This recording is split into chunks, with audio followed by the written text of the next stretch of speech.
Guys, i-share ko lang sa inyo kung ano yung ginamit ko, paano natanggal yung aking pekas, na buong mukha ko dati nasunog ito sa nagamit kong mali na produkto. So ngayon, ang aking kaibigan nagsabi na gamitin mo to kasi maganda to, talagang babalik sa dati yung mukha mo, kikinis yung mukha mo, tanggalin yung lahat-lahat na kung ano man mayroon sa mukha mo, sabi ng aking kaibigan. So ito nga, tinry ko. Alam nyo ba guys, sobrang ganda at talagang kikinis ang mukha nyo dito, talagang matatanggal yung pekas nyo. Kung may pekas kayo, dapat maging consistent kayo sa paggamit para matanggal po talaga ang inyong mga dark spot dyan sa mukha at yung kung anong mayroon kayo dyan sa mukha.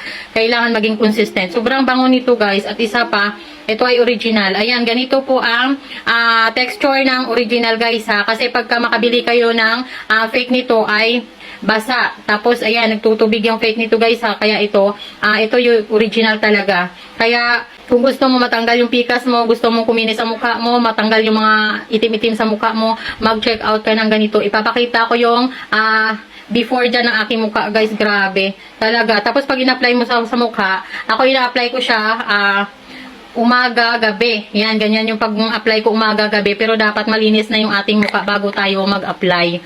Ayan, ganyan lang. Pataas lang. Ganyan lang ang pag-apply nito guys. Sigurado kikinis po ang mukha ninyo. Talagang maganda siya, mabango. Sobrang ganda nito. Ito yung hiyang ako sa ganito. Pagka after ko gumamit ng sunblock, nilalagyan ko ng ganito. Ang ganda nito. Sobra. Check out kayo nito guys. Ilalagay ko yung link sa baba. Magugulat kayo sa mangyayari sa inyong mukha. Talagang napakaganda nito.